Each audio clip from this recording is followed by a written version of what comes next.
Poetry of Rain is the title track of the new album, and it's probably the shortest title track that we've ever written because it's only about 1 minute. And it's a piece that I wrote a couple of years ago during the time of the pandemic for the classical guitar. I think it's a very atmospheric piece, and I think it shows the direction of the entire album.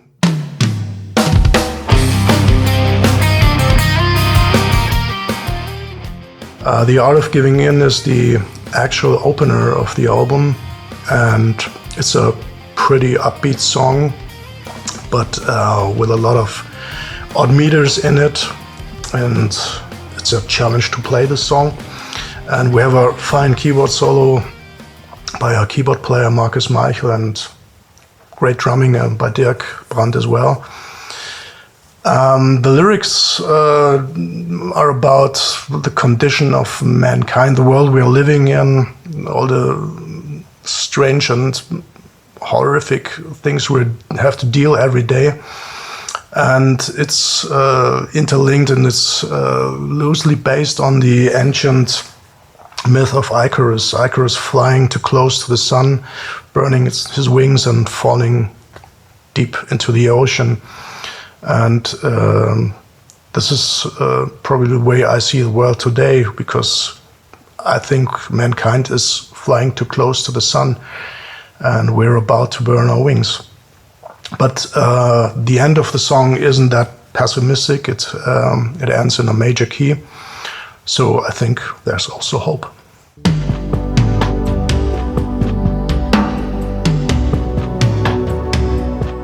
Marigold is probably the most emotional piece of the album, at least to me. The main idea of the song comes from a little guitar riff that I composed for a book that I wrote a couple of years ago. It was a method for progressive rock guitar. And the main riff that you hear on Marigold is the thing I wrote for that book. But I thought maybe, well, this could be a great song. And so I took the riff and continued writing. And the whole song only consists of 3 or 4 pieces. It's easy on the first listen, but I think it's very hard to play, because those easy songs are most difficult songs if you want to get into the mood of them. And yeah, so this will be a challenge when it comes to playing it live. The lyrics are very personal to me, because they deal with saying goodbye to my mom, who passed away a couple of years ago, and the room I was in when I bid her farewell. Yeah, so this is a very personal song, and the lyrics are somehow also interlinked with another track on the album, which is the final track on the CD, the bonus track, A Room on the Edge of Forever.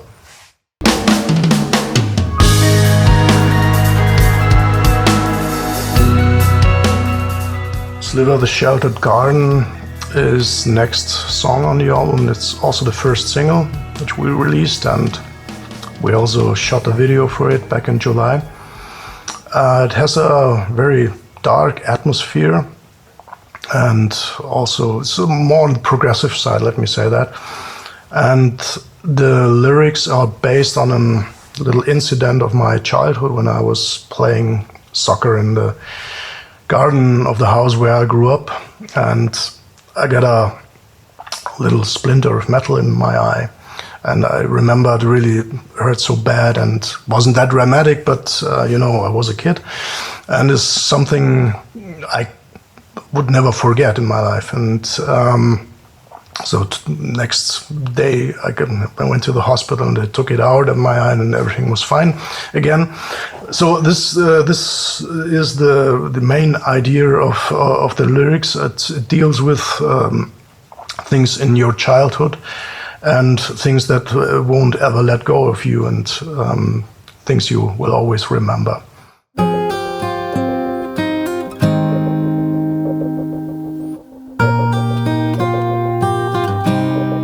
Embers is a song that was written on an acoustic guitar, and later on in the arrangement all the other instruments are added and they work up to a climax as it is. I think stylistically it's in the vein of a song like, for instance, Walking with Ghosts from our first album, Beautiful Monstrous, and I think more songs on this album are going a little bit back in that direction again, that atmosphere that we had on the first album. The lyrics are about a guy who says goodbye to normal social life and creates his own, and in the end there's no escape from it anymore. I think a big compliment has to be made to Dirk Brandt, our drummer, not for this song only, but for the whole album again. Normally he gets, like everyone else in the band, he gets the demos programmed with drums, and the first thing he does, of course, as any sensible drummer would do, is delete those drums again and make it turn them into something sensible. And that's every time it's astounding with what parts he comes up, and the sophistication and the whole way of thinking. Basically he creates a new song. So every time it's a surprise when you hear the final recordings, like, okay, what happened there? But it's always mind-blowing.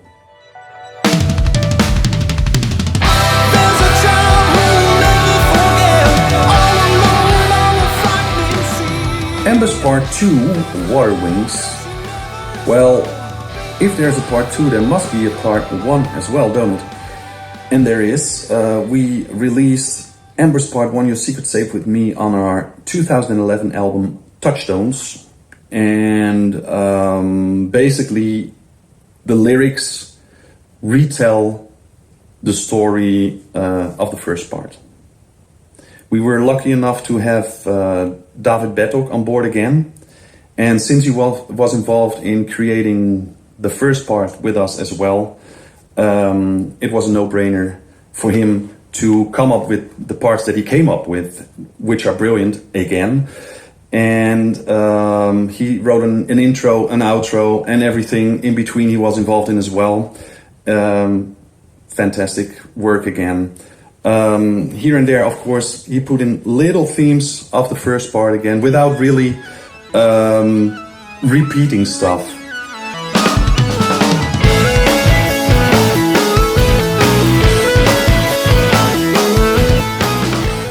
Melancholia 1 is one of the more progressive and heavier pieces on the album.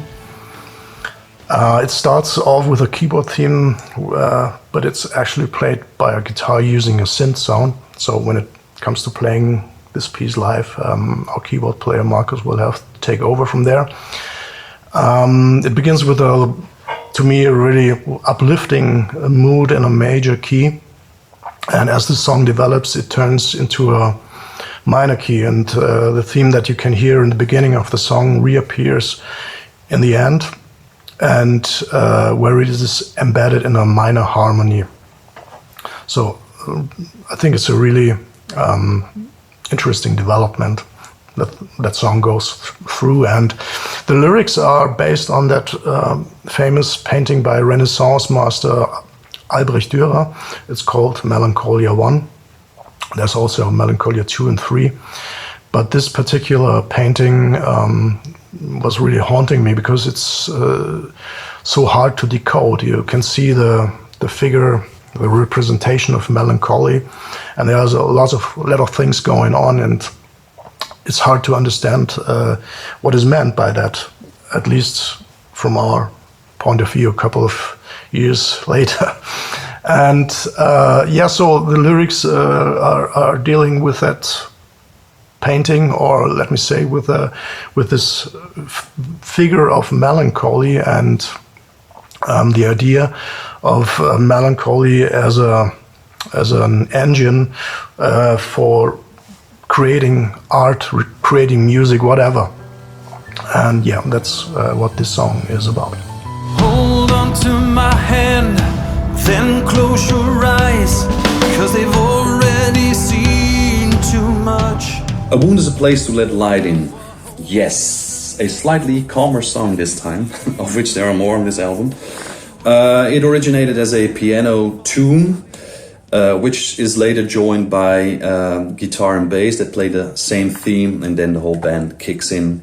Funny enough, this song is the only song I contributed to musically, apart from the vocal lines, of course. I didn't come up with anything on this album except for this part, which ended up to be the chorus of the song. Normally I have like 2-3 songs available for every album, but I didn't have any idea, nothing sensible that made it to this album, so there you go. Lyrically, it's a song about departure. It's about an escape. One thing I should mention here is the keyboard solo by our keyboard player Markus Steffen, which is phenomenal, I think, because he all brought it down to the essence of writing great melodies without being flashy, and I think it couldn't have been a better fit. So, chapeau, Markus.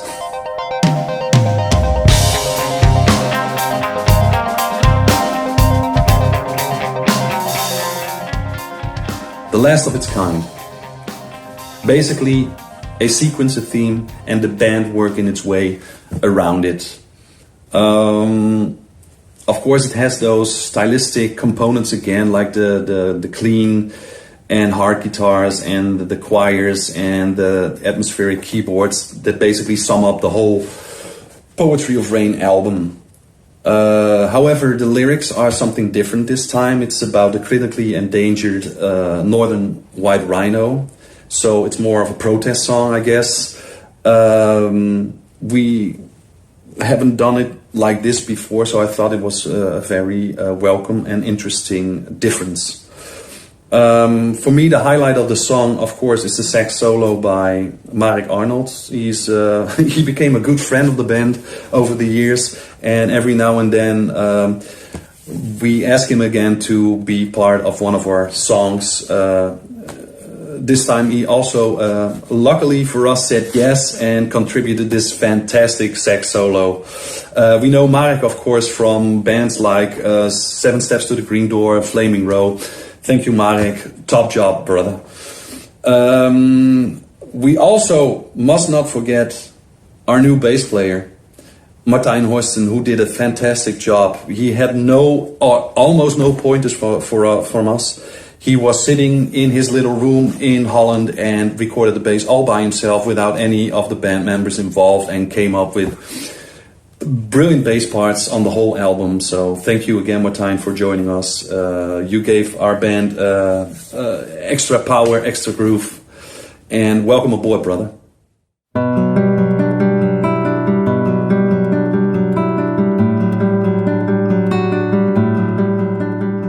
A Room on the Edge of Forever, it was 2021, a long time ago.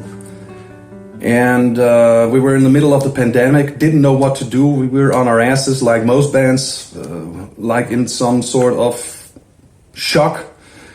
Like what are we gonna do? And then all of a sudden the phone rang, and the record company asked us if we could do a song as a sign to our audience, and possibly also new audience, to say like, hey, we're still here. So we did that. We had a song lying around, well, Markus did have a song lying around called A Room on the Edge of Forever. And it was not completely finished yet, so we worked on it a little bit more, but it was done in like a week or two.